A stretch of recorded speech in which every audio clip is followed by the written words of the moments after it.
The first physical feature that we're going to look at is the Brahmaputra River. We are first going to read the entire section, then we're going to go back and annotate looking for things about its location and then how it's described or its description.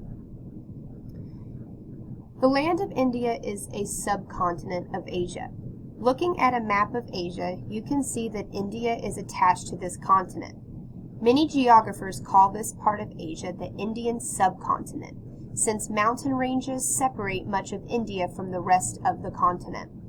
The Indian subcontinent is a large triangular landmass that juts out from the southern part of Asia. Our exploration of India begins with the Brahmaputra River. This river runs through the steep Himalayas, the mountains along the northern border of India, and continues to wind through snow-capped mountains and narrow canyons. The water is cold as it rushes over the sharp rocks. The river becomes slower and deeper as it flows into its valley. Every summer, this part of the river receives added water from heavy monsoon rains. A monsoon is a strong wind that often brings huge amounts of rain. These rains can cause the river to overflow its banks.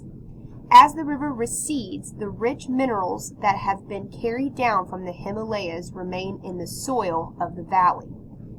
Eventually, the Brahmaputra River joins another river, the Ganges, on the plains. The land where the two rivers meet is very fertile. Now we're going to go back and annotate looking for its location and then how it's described. When we find those things, we're also going to ask ourselves the bigger question, how is that going to influence where people settle or where people live? So if we go back to paragraph 2, we find that it's located on the northern border of India.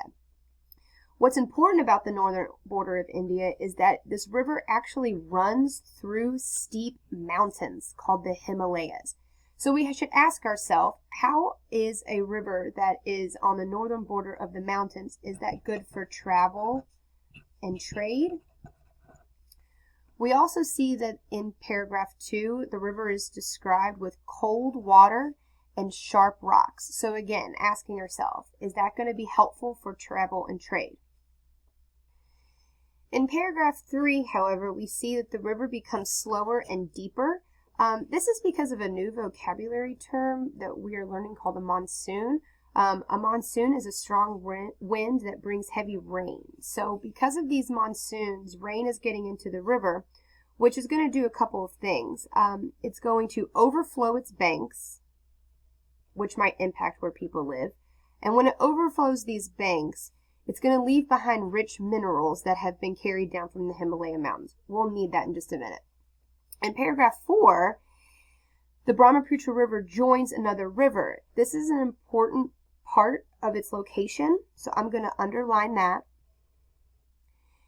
Because where these two rivers meet, the land is very fertile. And we know from other lessons that fertile land is good for growing.